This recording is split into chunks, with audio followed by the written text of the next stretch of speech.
que tu m'as vu, tu crois, dit le Seigneur. Heureux ceux qui croient sans avoir vu. Alléluia, Alléluia, Alléluia, Amen. C'était après la mort de Jésus, le soir venu, en ce premier jour de la semaine, alors que les portes du lieu où se trouvaient les disciples étaient verrouillées par crainte des Juifs, Jésus vint et il était là au milieu d'eux. Il leur dit : « La paix soit avec vous. » Après cette parole, il leur montra ses mains et son côté. Les disciples furent remplis de joie en voyant le Seigneur. Jésus leur dit de nouveau : « La paix soit avec vous. De même que le Père m'a envoyé, moi aussi je vous envoie. » Ayant ainsi parlé, il souffla sur eux et leur dit : « Recevez l'Esprit Saint. À qui vous remettrez ses péchés, ils seront remis. À qui vous maintiendrez ses péchés, ils seront maintenus. » Or, l'un des 12, Thomas, appelé Didyme, c'est-à-dire jumeau, n'était pas avec eux quand Jésus était venu.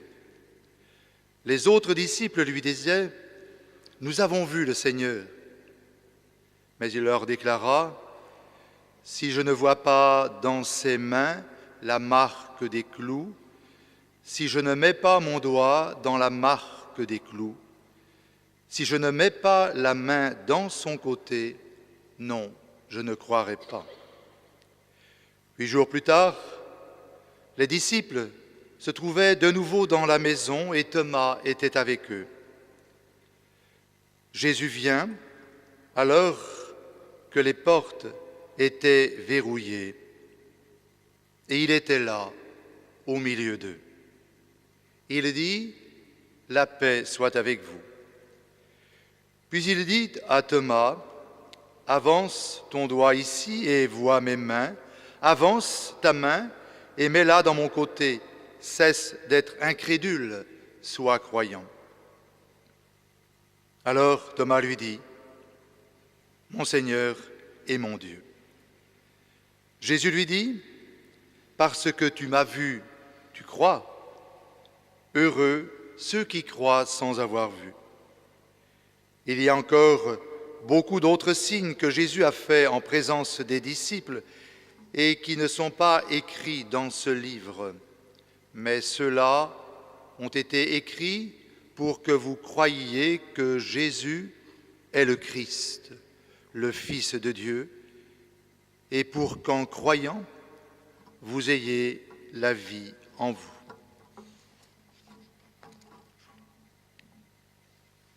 Acclamons la parole de Dieu.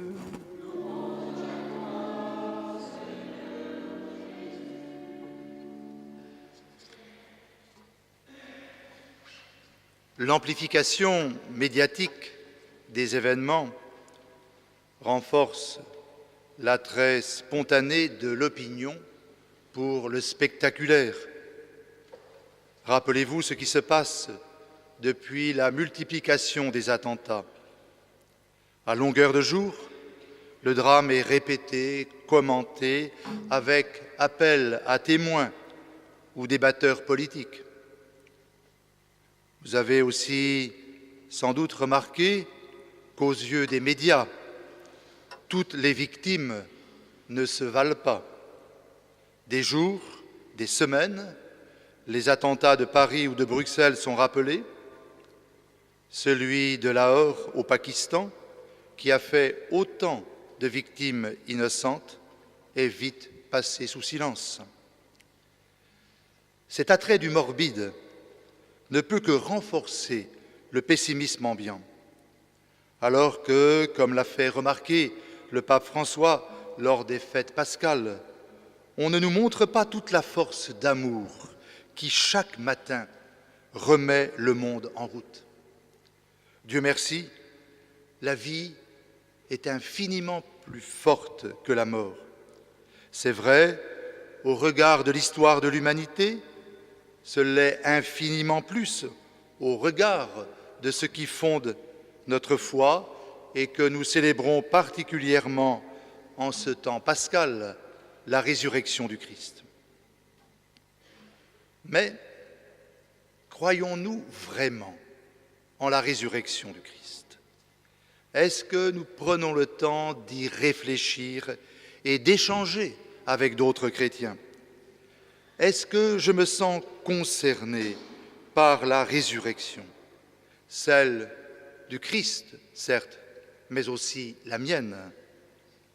Un sondage récent révélait qu'un tiers des catholiques pratiquants interrogés se disaient sceptiques face à des événements fondateurs de la foi comme la création du monde par Dieu ou la résurrection de Jésus.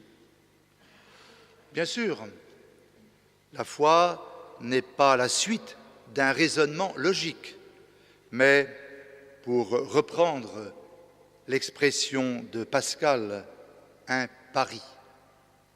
Il est vrai que personne n'a jamais vu Jésus en train de ressusciter. D'ailleurs, si cela avait été le cas, nous serions sortis du domaine de la foi pour entrer dans celui de l'évidence historique, constatée, indiscutable. La foi, comme l'amour, repose sur une adhésion de tout notre être, sur la rencontre de deux amours, celui de Dieu qui nous appelle à la vie et le nôtre qui est réponse à ce don avec tout notre désir de le faire grandir. Mais si la résurrection fait aujourd'hui difficulté, cela vient sans doute du fait que l'on a voulu en faire un événement inaccessible, alors qu'il importe de savoir la lire dans le quotidien. En ce sens, j'ai été très impressionné par la lecture d'un livre récent de Fabrice Adjadj, philosophe et essayiste, converti à la foi catholique alors qu'il est issu d'une famille juive et athée. Le titre de ce livre est à lui seul évocateur. La résurrection, mode d'emploi. Pour lui, et c'est une lecture attentive des Écritures qui lui permet de le dire, la résurrection prend racine dans le quotidien.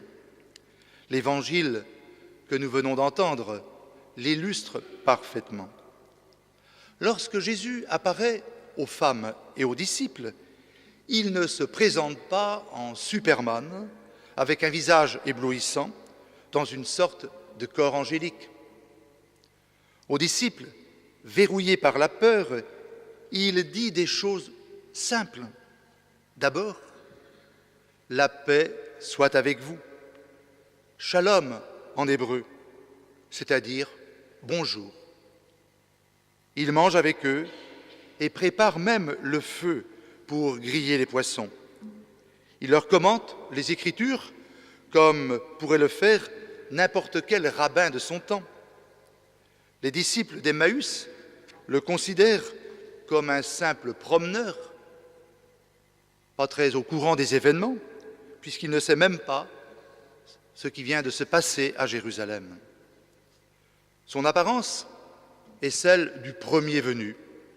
Marie-Madeleine le prend pour un jardinier, et même un peu plus, le suspect numéro 1, puisqu'elle le soupçonne d'avoir volé le corps. « Seigneur, dit-elle à Jésus, si c'est toi qui l'as enlevé, dis-moi où tu l'as mis, et j'irai le prendre. » Pourquoi cette convergence de signes qui peuvent passer pour des banalités? Eh bien, parce que Dieu, qui aime la vie, vient nous sauver dans ce que nous avons de plus humain, parce que la vie quotidienne est son chef-d'œuvre. Jamais elle n'est effacée aux yeux de Dieu. Pour croire, Thomas ne demande pas à voir. Il n'est pas celui que l'on a trop souvent caricaturé. Je ne crois que ce que je vois. Il dit, je ne crois que là où je mets le doigt, et cela dans la blessure. Au fond, ce que demande Thomas, c'est un miracle à l'envers.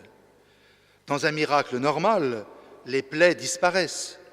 Avec le ressuscité, elles demeurent.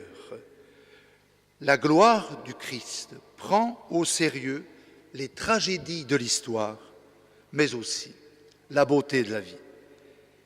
Et c'est pour cela qu'il est tout proche de nous au quotidien. C'est la raison pour laquelle on ne devrait d'ailleurs jamais séparer la résurrection de la naissance. Accepter le mystère de sa naissance, car toute naissance en est un, c'est accepter la vie comme un don, accepter les parents que l'on a eus ou que l'on a. Les parents ne sont pas parfaits, et heureusement d'ailleurs. Cela prouve aux enfants qu'ils ne sont pas des dieux. Ils ont à recevoir la vie comme une source qui vient de plus loin qu'eux. Chaque jour, nous sommes invités à accueillir le fait d'être né comme une merveille, ainsi que le rappelle normalement chaque fête d'anniversaire. Mais cette vie reçue, il nous revient de la faire grandir au fil des ans. La résurrection, c'est cela. Chaque jour, renaître à la vie, la rendre plus forte et plus belle.